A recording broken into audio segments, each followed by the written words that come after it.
नमस्कार, स्वागत है आपका हमारे चैनल में। मैं रानी गुप्ता आपके साथ बड़ी खबर सामने आ रही है। आपको बता दें कि एक बार फिर से दिल्ली एमसीडी में मेयर चुनाव तीसरी बार टल चुका है। बता दें कि एक बार फिर से सदन में जोरदार हंगामा देखने को मिला आम आदमी पार्टी और बीजेपी कार्यकर्ताओं के बीच, जिसके बाद इस कार्रवाई को रद्द कर दिया गया है और एक बार फिर से मेयर का चुनाव टल चुका है। बता दें, खबर ये आ रही है कि जिस तरीके से जो मनोनीत सदस्य थे उनको परमिशन दे दी गई थी कि वो वोटिंग कर सकते हैं, जिसके बाद आम आदमी पार्टी ने इस बात का विरोध करना शुरू कर दिया और इस चीज को लेकर के हंगामा करना शुरू कर दिया, जिसके बाद सदन की कार्रवाई को स्थगित कर दिया गया है। बता दें कि दिल्ली एमसीडी मेयर चुनाव कराने के लिए नियुक्त की गई पीठासीन अधिकारी ने मतदान से पहले बड़ा ऐलान कर दिया और पीठासीन अधिकारी ने ऐलान करते हुए कहा कि मेयर चुनाव में मनोनीत पार्षद भी मतदान करेंगे। पीठासीन अधिकारी के ऐलान के मुताबिक एमसीडी मेयर चुनाव, डिप्टी मेयर चुनाव और स्टैंडिंग कमेटी के सदस्यों के चुनाव एक साथ होंगे। बता दें, फिर पीठासीन अधिकारी के इस ऐलान के बाद एमसीडी में आम आदमी पार्टी पार्षदों की तरफ से हंगामा शुरू कर दिया गया। इसके बाद पार्षदों के हंगामे को देखते हुए एमसीडी की कार्रवाई को स्थगित कर दिया गया है। फिलहाल अब जानना यहाँ पर यह जरूरी हो जाता है कि आखिर मनोनीत सदस्य और पार्षद होते कौन हैं। दरअसल एमसीडी चुनाव के बाद दिल्ली के एलजी वीके सक्सेना ने एमसीडी में 10 लोगों को पार्षद मनोनीत किया और इन्हीं को मनोनीत पार्षद कहा जाता है। जिन 10 लोगों को मनोनीत किया गया वह सभी बीजेपी के सदस्य हैं। बीजेपी नेताओं को एमसीडी में पार्षद के तौर पर चुने जाने के बाद से आम आदमी पार्टी भड़की हुई नजर आ रही है और लगातार बीजेपी पर आरोपों की बारिश कर रही है। बता दें कि मनोनीत पार्षद आम पार्षदों की तरह चुनाव में जीतकर नहीं आते, इन्हें एलजी सिलेक्ट करते हैं। इनका चयन 6 सालों के लिए किया जाता है और अब क्योंकि दिल्ली नगर निगम चुनाव में भारतीय जनता पार्टी और आम आदमी पार्टी पार्षदों की संख्या में बहुत कम अंतर है, इसलिए मेयर के चुनाव में इन पार्षदों की भूमिका बेहद अहम हो जाती है। मनोनीत पार्षद अगर मेयर चुनाव में वोट डालते हैं तो इसका सीधा फायदा बीजेपी को मिलेगा। मेयर चुनाव में दिल्ली के 7 लोकसभा सांसद, 3 राज्यसभा सांसद, 14 विधायक भी वोट करते हैं।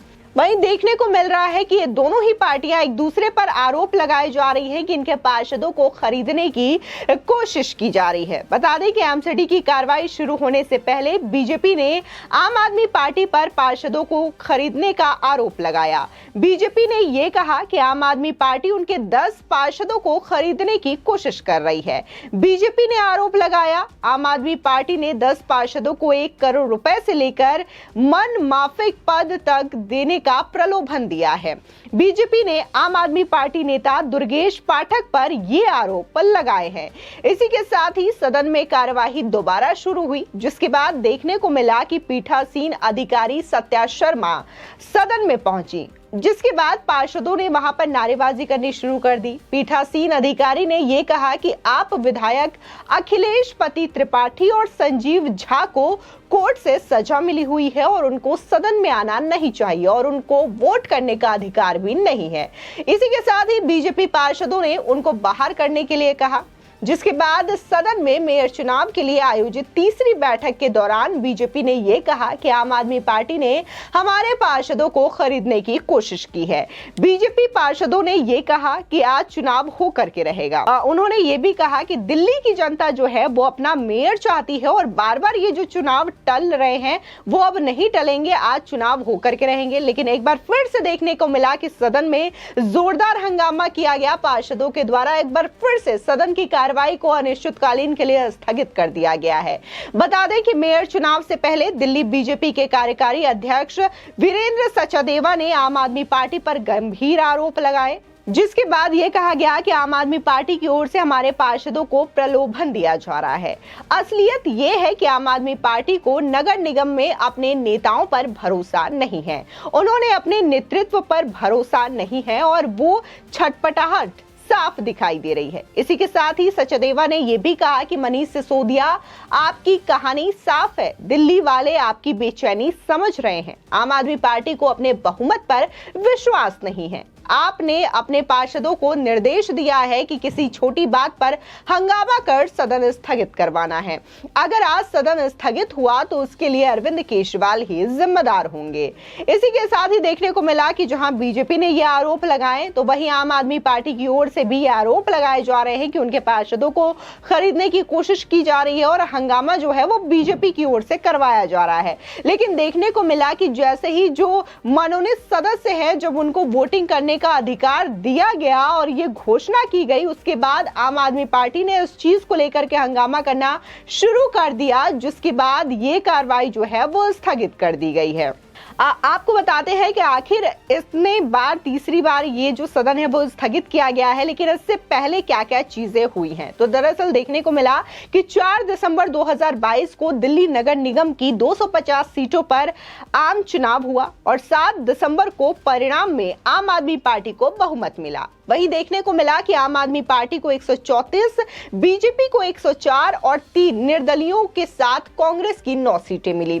ऐसे में 6 जनवरी 2023 को दिल्ली नगर निगम की सदन की बैठक हुई, जो कि पीठासीन अधिकारी की शपथ के बाद आम आदमी पार्टी और बीजेपी पार्षदों के हंगामे के चलते स्थगित हो गई, जिसके बाद एक बार फिर से 24 जनवरी को यह बैठक दोबारा हुई। इसमें पार्षदों का शपथ ग्रहण हुआ, लेकिन फिर हंगामे के चलते यह बैठक एक बार फिर से स्थगित कर दी गई। वहीं 26 जनवरी को आम आदमी पार्टी ने महापौर चुनाव कराने को लेकर के सुप्रीम कोर्ट में याचिका दायर कर दी और 30 जनवरी को दिल्ली नगर निगम महापौर चुनाव के लिए निगम ने 10 फरवरी का प्रस्ताव दिल्ली सरकार को भेजा। दिल्ली सरकार की ओर से 3, 4 और 6 फरवरी का प्रस्ताव दिल्ली के एलजी वीके सक्सेना को भेजा गया, जिसके बाद 1 फरवरी को एलजी वीके सक्सेना ने महापौर चुनाव के लिए 6 फरवरी की तारीख निर्धारित की और 3 फरवरी को सुप्रीम कोर्ट में दायर याचिका को आम आदमी पार्टी ने वापस ले लिया। जिसके बाद मेयर चुनाव से पहले दिल्ली के उप मुख्यमंत्री मनीष सिसोदिया ने यह भी बड़ा दावा किया था और कहा था कि बीजेपी जो है उनके पार्षदों को खरीदने की कोशिश कर रही है और एक बार फिर से ये चुनाव नहीं होने देगी। फिलहाल देखने को मिला कि एमसीडी मेयर को लेकर के एक बार फिर से सदन में जोरदार हंगामा किया गया पार्षदों के द्वारा, जिसके बाद इस कार्रवाई को स्थगित कर दी गई है और एक बार फिर से दिल्ली मेयर का चुनाव टल चुका है। यानी कि एक बार फिर से दिल्ली को उसका मेयर नहीं मिल पाया है, जो आस बताई जा रही थी और कहा जा रहा था कि लगातार 2 बार हंगामा होने के बाद आज फाइनली दिल्ली को उसका मेयर मिल जाएगा, लेकिन एक बार फिर से ये कार्रवाई टल चुकी है। वहीं आम आदमी पार्टी अलग आरोप लगा रही है तो बीजेपी का आरोप अलग है। दोनों ही एक दूसरे पर आरोप लगा रही है कि लोग उनके पार्षदों को खरीदने की कोशिश कर रहे हैं। बीजेपी का यह कहना है कि आम आदमी पार्टी को अपने ही पार्षदों पर भरोसा नहीं है, तो वहीं आम आदमी पार्टी का यह कहना है कि बीजेपी के द्वारा यह हंगामा करवाया जा रहा है। फिलहाल इस खबर को लेकर के आपकी क्या राय है, हमारे कमेंट सेक्शन में जरूर बताएं। आगे की और भी अपडेट के लिए चैनल को सब्सक्राइब करना ना भूलें।